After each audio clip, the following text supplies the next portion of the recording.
PM Palem police station పరిధిలో భర్తను కిరాయి హంతకుల చేత హత్య చేయించిన ఉదంతం బయటపడింది. అసలు ఈ కేసును పోలీసులు ఎలా ఛేదించారు? ఎందుకంటే 40 రోజుల పాటు కేసుకు సంబంధించిన వివరాలు బయటపడలేదు. కానీ పోలీసులు చాకచక్యంగా ఈ కేసుని ఛేదించి 4 హంతకుల్ని జైలుకి పంపించినటువంటి పరిస్థితి అయితే ఉంది. ప్రస్తుతం మనతో ఏసీపీ అప్పలరాజు గారు ఉన్నారు. సార్, అసలు ఈ కేసుకు సంబంధించి ఎలా అంటే దీన్ని బయటికి తీసుకురావడం 40 రోజుల తర్వాత అసలు బాడీ ట్రేస్ అయ్యే ఛాన్సే లేదు. కానీ అమ్మాయి ముందు నుంచే మాయి చేస్తూ పోలీస్ కంప్లైంట్ కూడా చాలా డిఫరెంట్గా ఇచ్చినటువంటి పొజిషన్.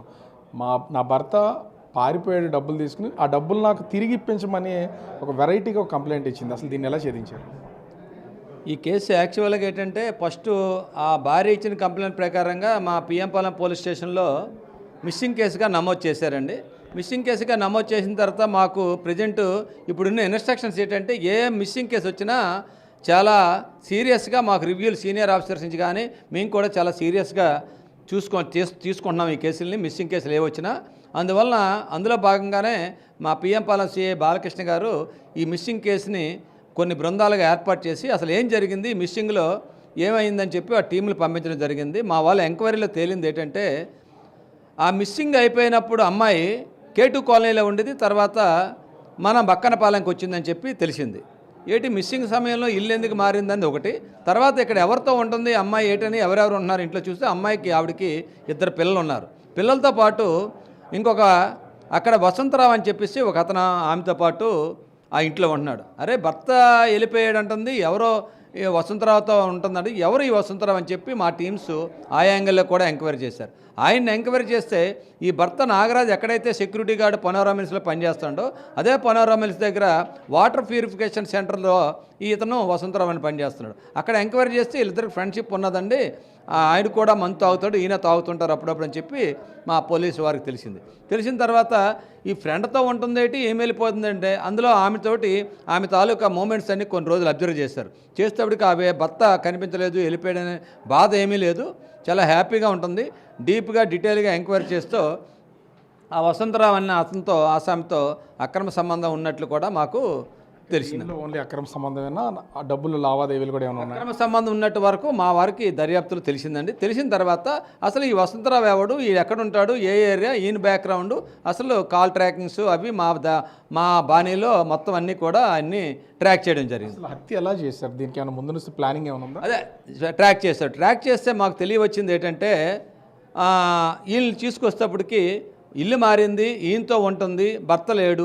అసలు డీటెయిల్గా ఎంక్వైరీ చేస్తే యాక్చువల్గా ఈవిడ కంప్లైంట్ 17వ తారీఖున ఇచ్చింది, కేసు నమోదు చేయించింది, 9వ తారీఖున మిస్ అయిపోయాడని చెప్పింది.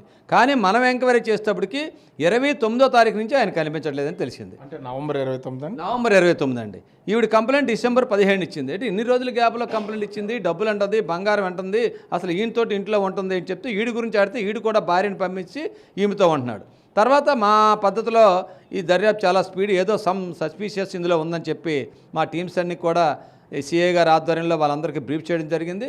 ఆ యాంగిల్లో చాలా చక్కగా నీట్గా ప్లాన్ల ప్రకారంగా స్పీడ్గా దర్యాప్తుని స్పీడప్ చేశారు. అంటే దీని వెనక సుపారీ గ్యాంగ్ ఏమైనా ఉందా? సుపారీ ఇచ్చారా? అదే ఆ స్పీడప్ చేసే క్రమంలో అసలు ఎవడు ఈ వసంతరావు, ఏం జరిగిందండి అని తీస్తే అప్పుడు వీళ్ళ లొకేషన్లు అన్నీ తీసుకొస్తే 29వ తారీఖున ఆ కంచరపాలెం నుంచి ఈ వసంతరావు ఫ్రెండ్ అని పిలిపించడం, వాళ్ళందరూ రావడం, ఒక బైక్తో రావడం వచ్చినట్టు వీళ్ళ లొకేషన్ల ద్వారా తెలిసింది.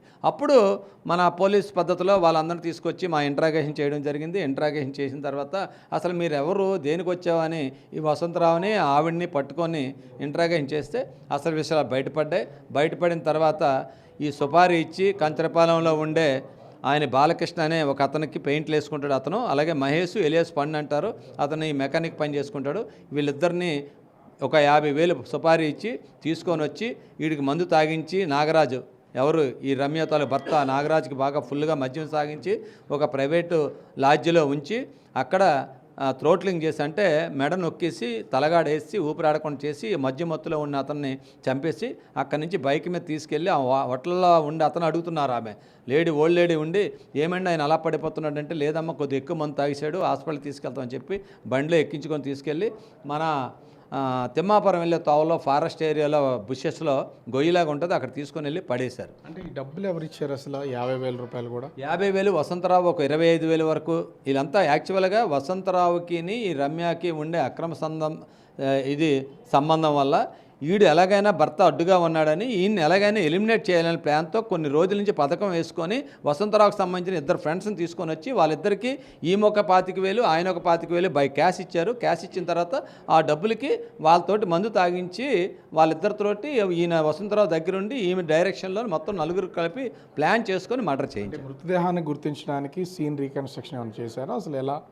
వీళ్ళందరినీ పట్టుకున్న తర్వాత బాడీ ఎక్కడ వేశారని చెప్పేసి అది కూడా కొంత ఏరియాలో నా బుషెస్లో వేసేసారు వాళ్ళు. ఆ వేసిన తర్వాత మా టీమ్స్ అన్ని కూడా ఒక 2 days వరకు గాలింపులు చేపట్టిన తర్వాత గొయ్యిలాగా ఉంది. గొయ్యిల దగ్గర ఉండేటప్పటికి 40 days అయిపోయింది కాబట్టి బాగా బాడీ ఇదైపోయి మమ్మిఫికేషన్ స్టేజ్కి వచ్చి ఆ విధంగా ఉన్నదండి. అప్పుడు ఆ బట్టలని అన్నీ చూసేటప్పటికి ఈ ఫ్యామిలీ మెంబర్స్ నాలుగు పిలిపించాం, భర్త తాలూకా బంధువులని వాళ్ళందరూ కూడా పోల్చారండి. పోల్చిన ప్రకారంగా వీళ్ళు కూడా అదే చూపించారు. దాని ప్రకారంగా వీళ్ళ నలుగురిని మిస్సింగ్ కేసుని హత్యా కేసు కింద మార్చి వీళ్ళ నలుగురిని అదుపులో తీసుకొని అరెస్ట్ చేయడం జరిగింది. అంటే భార్య రమ్యని మీరు ఇన్వెస్టిగేషన్ చేస్తున్న టైంలో ఆమె మెంటాలిటీ ఎట్లా ఉంది అసలు? అంటే ముందు నుంచే ఒక ప్లాన్ అనేది స్కెచ్ రెడీ చేసి పెట్టుకున్నారా అసలు ఏదో హత్య చేయడానికి? ముందు నుంచే ప్లాన్ అండి. ఆ అమ్మాయిని ఇంట్రాగేట్ చేస్తే చెప్తుండే నన్ను చాలా వేధించేవాడు అండి, ఎక్కువ మంత్ అవుతుండేవాడు, చాలా కొట్టేవాడు, ఒకసారి చేయి కూడా ఇరిసేసాడు అండి. ఆ బాధలని తట్టుకోలేక మరి నేను ఎన్నిసార్లు చెప్పినా మరి నాకు 2 పిల్లలు ఉన్నారు, ఏం చేయాలని చెప్పాడు. ఈలోగా ఈ వసంతరావు తోటి ఈమెకి పరిచయం ఉన్నది. ఆ పరిచయం మీద వసంతరావు ఈమె వసంతరావు కూడా భార్యతో కొన్ని ప్రాబ్లం ఉంది, భార్యను కూడా వదిలేశాడు. ఈమెతో ఉండాలని వీళ్ళిద్దరూ కలిసి జీవించాలని నిర్ణయించుకున్నారు. అది సక్సెస్ అవ్వాలంటే ఈ మధ్యలో ఉండి నాగరాజుని ఎలిమినేట్ చేయాలని చెప్పి వీళ్ళు అనుకున్నారు. దానిలో భాగంగా ఈ ప్లాన్ అంతా వేసుకొని డబ్బులు ఒక 50,000 సెట్ చేసి ఇద్దరు సుపారీ గ్యాంగ్ని తీసుకొని వచ్చి కంచరపాలెం నుంచి వాళ్ళకి 50,000 ఇచ్చి ఈ కార్యక్రమం అంతా చేపట్టారు. అంటే అక్రమ సంబంధం ఎంత దూరమైనా తీసుకెళ్తా అనే దానికి ప్రత్యక్ష ఉదాహరణ మరొకసారి విశాఖ పిఎంపాలెం పోలీస్ స్టేషన్ పరిధిలో వెలుగు చూసినటువంటి పరిస్థితి అయితే ఉంది. భర్తను హత్య చేయడానికి అటు అంటే అక్రమ సంబంధం పెట్టుకున్నటువంటి వ్యక్తిని ముందుగానే ఒక ప్లాన్ చేసుకుని డబ్బులు సెట్ చేసుకుని మరీ సుపారీ ఇచ్చి హత్య చేసినటువంటి పరిస్థితి అయితే ఉంది. ప్రస్తుతం ఆ నలుగురు కూడా జైలుకి పంపినటువంటి పరిస్థితి అయితే కనిపిస్తోంది. కెమెరామెన్ రాముతో రాజు బిగ్ టీవీ, పిఎంపాలెం, విశాఖ జిల్లా.